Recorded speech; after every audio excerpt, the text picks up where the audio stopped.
Team है, देखिए इस टाइम कोई मेरी बात माने या ना माने, मतलब आधे से भी ज्यादा फर्क है हमारी टीम में और इंडिया की टीम में, इसमें कोई नहीं है, उससे भी ऊपर, ठीक है ना। वो 80% है, हम 20% है इस टाइम। जो हमारी टीम की परफॉर्मेंस या बैटिंग की या आउट ऑफ फॉर्म लड़के या स्पिन है ही नहीं हमारे पास, वो है ही नहीं। बाकी हम जो हमारी किस्मत में हुआ उस तरह हम जीत सकते हैं, और अल्लाह करे पाकिस्तान जीत जाए। अगर जीत गया तो फिर दोबारा कोई बात नहीं होगी और सब कुछ सही हो जाएगा। अच्छा सर, कोई 3-3 4-4 सीरीज पहले तो ट्रैवल किया, ड्यूरिंग ट्रैवल उन्होंने क्रिकेट सीखी, इन्वायरमेंट क्या होता है, किस तरह क्रिकेट खेली जाती है। रिजवान इवन कितने इसने टूर किए हैं सरफराज के साथ, बेंच पे बैठा रहा। फिर उसके बाद दूसरे लड़के जो आए जिनके मैंने नाम लिए, ये सब ने ट्रैवल किया, फिर उन्होंने कुछ मैचेस खेले, इनको तैयार किया गया नेशनल टीम के अंदर। इन्होंने वो प्रोसेस अडॉप्ट नहीं किया जो दूसरे लड़के अडॉप्ट करके आते हैं खेतों में, गांव में, थकी हुई विकेटों के ऊपर, गंदी जो हमें सहूलियात दी जाती थी डिस्ट्रिक्ट के अंदर, वहां खेल के नहीं आए थे। ये आए थे सोने का चम्मच लेके खेलने के लिए, और जब इन्हें पाकिस्तान की मेन क्रिकेट खिलाई गई तो रिजल्ट्स आपके सामने हैं। ये है वो बड़ा डेंट, इसको कोई नहीं सुनने को बैठेगा कि हाँ मैं ये सही बात कर रहा हूँ। हम लोग गर्मी में क्रिकेट खेलते थे ना, हमें पता है, वो दुख मुझे है। जो पाकिस्तान की क्रिकेट का आज हाल हो गया, ये दुख मुझे है, किसी और को नहीं हो सकता। और जो मेरे सिस्टम से खेल के आया था उसको वो दुख हो सकता है, किसी को दुख नहीं हो सकता। आप मैच स्पिनर्स हमारे मेन स्पिनर्स हैं, जिसमें से एक जेन्युइन स्पिनर है, दो आपने पार्ट टाइमर रखे हुए, तो इन तीनों ने इंडिया के अगेंस्ट बॉलिंग ही नहीं की हुई, इतनी बड़ी बैटिंग लाइनअप के अगेंस्ट। तो आप क्या समझते हैं उन्होंने वर्किंग नहीं की होगी, उनको नहीं पता होगा। हमारे पास अब इंडिया का मैच है जी, डू और डाई मैच है। तो फवाद भाई, पाकिस्तान पे होगा क्या प्रेशर? क्योंकि देखें ओपनर हमारा जो मास्टर ब्लास्टर था वो जा चुका है, बाबर फॉर्म में नहीं है, मिडिल ऑर्डर का पता नहीं है, अनफिट हैं 3 बॉलर हमारे। अगेन कप्तान के मुताबिक 80% हम फिट हैं और 20% नहीं है। तो इसका मतलब ये है कि we don't have anything to lose ना, we just have to go, we just have to fight. तो जब तक आप इस मेथड के ऊपर नहीं जाएंगे, ऐसे नहीं खेलेंगे, उस दिन पाकिस्तान जब हारा है, अगर पार्टनरशिप लगी होती बेहतर, तो ये जो आखिरी 60 रन हैं ये बीच में किसी भी जगह हो जाने हैं। 45 बॉल्स कम तो नहीं होती यहाँ पे? लैक ऑफ होमवर्क भी है इनफैक्ट। अच्छा जीशान साहब, आप मेरा एक अच्छा, दूसरा एक और चीज ये है कि अगर आप सामने की टीम होते हुए भी सोचें तो उनको भी उस तरह का खौफ नहीं है कि वो किस किस्म की प्लानिंग करें। और जो एक होता है ना कि जी पाकिस्तान इतनी बड़ी टीम है जी, फ़खर ओपन कर रहा है, साइम अयूब है, और उसके बाद बाकी सारे तैयार हैं, तो वो सारे तो बाहर हो गए हैं। उनके पास बुमराह नहीं था तो उन्होंने उनका रिप्लेसमेंट ले लिया। हमारे पास बदकिस्मती से रिप्लेसमेंट नहीं है, और हम इस पे हमने पहले मैच के बाद बात भी की है। दोस्तों आपको ही पता है कि कल मैच है इंडिया वर्सेस पाकिस्तान का, और पाकिस्तान के और दोस्तों मैच के पहले पाकिस्तान में खलबली मच चुकी है, क्योंकि पाकिस्तान का पूरा मीडिया डरा हुआ है और पाकिस्तान के लोग डरे हुए हैं। जिस तरह की टीम इंडिया ने पहले मैच में परफॉर्मेंस करी है और पाकिस्तान जिस तरह की परफॉर्मेंस करते हुए आ रहा है, और जैसे जैसे मैच खेल रहा है, तो इनके जो भी मीडिया चैनल में इनके एक्सपर्ट बैठते हैं या इनके लोग बैठते हैं, जैसे कि बड़े बड़े लेजेंड, इनके सब डरे हुए हैं, और इनका पूरा मीडिया ही डरा हुआ, पूरे लोग ही डरे हुए हैं कि पाकिस्तान कितनी बुरी तरह से हारने वाला है, ये इनको भी अंदाजा है। और ये खुल के तो बोल नहीं पाते हैं, लेकिन इनको अंदर ही अंदर पता है कि पाकिस्तान को टीम इंडिया किस तरह से धोने वाली है और किस तरह से हराने वाली है। चाहे वो इनके दोस्तों, इनके मीडिया में जो सबसे ज़्यादा बोलने वाला बंदा है वो तनवीर अहमद, जो कि बड़ी बड़ी बातें करता है, लेकिन आपको ही पता है कि हर बार इनको अपनी मुंह की खानी पड़ती है। बोल तो बड़ी बड़ी बातें देते हैं और हर बार टीम इंडिया से हार के चले जाते हैं कल, लेकिन ये अभी खुल के नहीं बोल पा रहे हैं। इनको लगता है कि हर बार इनका तुक्का चल जाएगा, लेकिन आपको पता ही दोस्तों कि इनका रोना लगा ही रहेगा। मैच के पहले भी ये रोते रहेंगे और मैच के बाद भी रोते रहेंगे, और गलती से हार गए तो फिर ये बीसीसीआई और आईसीसी के ऊपर डालने की कोशिश करेंगे कि ऐसी पिच बना दी, वैसी पिच बना दी। तो दोस्तों आप भी देख लीजिए कि किस तरह के ये अपने चैनलों पे बैठ के रोते हैं और क्या क्या बातें करते हैं, इंडिया के बारे में क्या क्या बकवास करते हैं और अपनी टीम के बारे में क्या कितना कॉन्फिडेंस है, ये आपको इनके बातों से ही पता चल गया होगा। आप भी वीडियो देखिए और एंजॉय करिए दोस्तों। जय हिंद। तनवीर भाई, प्रेशर किस पे होगा नाउ? देखिए जाहिर सी बात है प्रेशर पाकिस्तान पे होगा। ठीक है। अच्छा, इसमें एक चीज़ मैं ये भी बता दूं कि अबरार इंडिया के अगेंस्ट कभी नहीं खेला जी।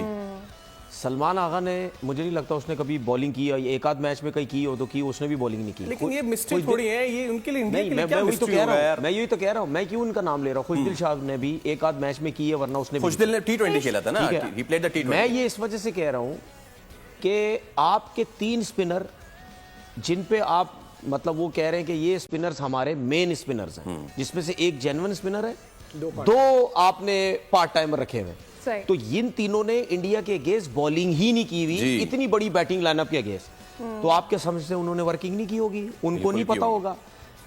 अब इबरार के ऊपर प्रेशर क्या आ सकता है कि अगर उससे सर्किल में बॉल करवाई जाए, तो हमने तो बहुत दफा देखा है, अगर आप इबरार के ऊपर चार्ज करते हैं, वो अपनी लाइन वगैरह सब भूल जाते हैं, ठीक है ना। तो रोहित शर्मा अगर खड़ा रहा और इबरार आ गया बॉलिंग करने, तो फिर उनको बहुत ज्यादा प्रॉब्लम, या स्पिनर्स की मार लगने लगी, तो आपके पास कोई जेन्युइन स्पिनर ही नहीं।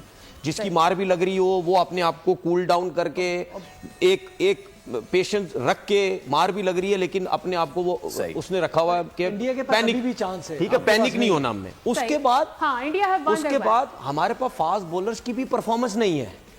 नसीम वाहिद बॉलर है जो नए बॉल से कुछ ना कुछ थोड़ा सा अच्छा परफॉर्म कर रहा है, शाहीन कुछ भी नहीं कर रहा, नए बॉल से भी आउट कर रहा, नसीम की मैं आपसे जरूरत करूंगा। We have got another caller. Sialkot से हमारे साथ कॉलर सैयद इमरान। अस्सलाम वालेकुम, वेलकम टू द शो। क्या जवाब देंगे? ने ऑफ पे करके बीट कराई, चौथी बॉल यंग को पैड पे कराई, चौका खाया। मसला तो उधर भी है ना। प्लस ये कि 18वें ओवर में मैंने खुद देखा नसीम जो है वो थोड़ा अपना शोल्डर दबा रहे थे।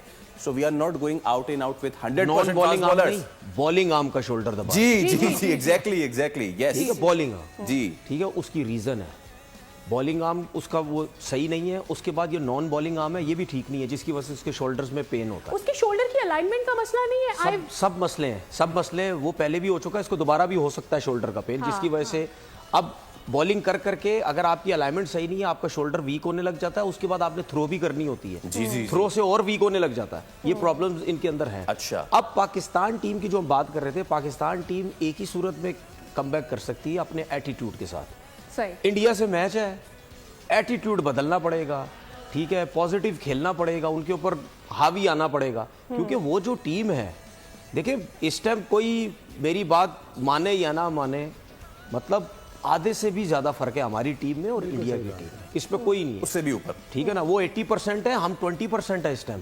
जो हमारी टीम की परफॉर्मेंस या बैटिंग की या आउट ऑफ फॉर्म लड़के या स्पिन है ही नहीं हमारे पास, वो है ही नहीं। बाकी हम जो हमारी किस्मत में हुआ उस तरह हम जीत सकते हैं। लेकिन फवाद भाई, we don't have anything to lose ना, जब हमें पता है कि भाई हम 20 हैं, वो 80 हैं, व्हाटसोएवर है या नहीं है, और दूसरा डू और डाई है। हम ये सारी बातें उस लिए अपने दिल को मनाने के लिए कर रहे हैं कि जी कुछ अच्छी फील आ जाए, लेकिन सच्चाई ये है कि हमारे पास सब कुछ लूज करने के लिए है। उनके पास फिर एक मैच है। जब आप पहला मैच इस तरह से हार जाते हैं तो आपको पता है 23 को अगर आप हारे, गेम खत्म। चले वो तो इसमें देखिए, हाँ प्लीज इसमें एक चीज ऐड कर, देखिए उनके पास बुमराह नहीं है जी, टीम परफॉर्म कर रही है।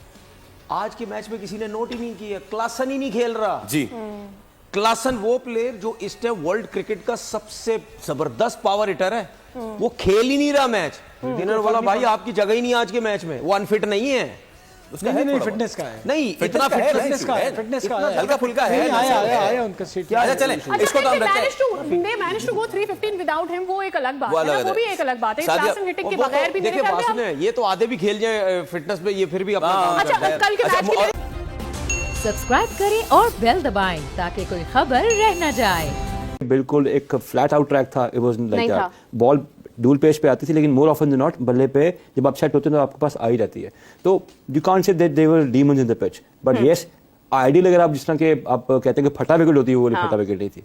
और वो दुबई में पिचेस यूजुअली ऐसी ही होती हैं, इससे कुछ डिफरेंट नहीं होती। बट इस this part of the year में है, हो रहा है फरवरी में हो रहा है, तो डेफिनेटली कोई ना कोई इम्पैक्ट होगा। लेकिन जो उनके पास टारगेट सेट हुआ था, उन्होंने उसके मुताबिक अपने मेथड को अप्लाई करते हुए मैच को अप्रोच किया, और I think it was not of a major hiccup to the Indian team at all ever any place. They were not playing against Pakistan, Bangladesh. Otherwise, it would have been a very, very interesting match. Cliffhanger होता, क्योंकि process नहीं है हमारा, और अब handicap के तौर पे गए हैं। जस्ट लाइक यू से ना, गोल्फ में हैंडीकैप मिल गया, पाकिस्तान की सिलेक्शन जब हुई है वहीं से हम हैंडीकैप के साथ गए हैं against ourselves. We are running the car with 3 wheels on, 1 wheel is just not there, even the stepney भी नहीं है। तो उसके साथ आप क्या एक्सपेक्ट करते हैं? तो आई कांट ब्लेम अब, क्योंकि सिलेक्शन तो हमारी हो चुकी है टीम की।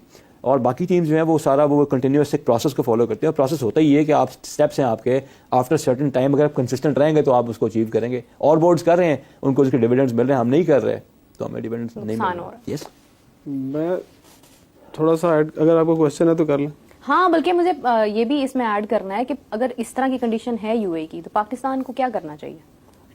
पहली बात तो ये, आप साहब ने भी सिस्टम के हवाले से बड़ी बात की कि सिस्टम बड़ा ख़राब है। मुझे अच्छी तरह याद है जब हम क्रिकेट खेलते थे तो हम धूप छाँव गर्मी बारिश, इवन बारिश में भी क्रिकेट खेलते थे। तो लोग पूछेंगे बारिश में कौन सी क्रिकेट होती है। हम छुट्टी नहीं करते थे, हम मेहनत करते थे, हम गीले बॉल के साथ भी ग्रास के ऊपर कुछ ना कुछ एक्टिविटी कर रहे होते थे। जो लोग मेहनत करते हैं हाफिज़ साहब, जिन लड़कों ने मेहनत की है, जो कोई बूरेवाला से आता था, कोई रहीम यार खान से आता था, कोई पेशावर से आता था, दूर दराज के इलाकों से वो आता था और वो मेहनत करके आता था और उसे उस वक्त खिलाया जाता था, उसे मौका दिया जाता था। मुझे अपने सिस्टम के अंदर वो लड़के तो दिखाएं, वो मैं डिस्ट्रिक्ट्स की बात नहीं कर रहा, मैं नेशनल टीम की बात कर रहा हूँ। अपनी जो कौमी टीम के अंदर जो 60 का आपने पूल बनाया हुआ है, कितने प्लेयर हैं जो कि नेचुरल टैलेंट है। अब लोगों को बुरा लगेगा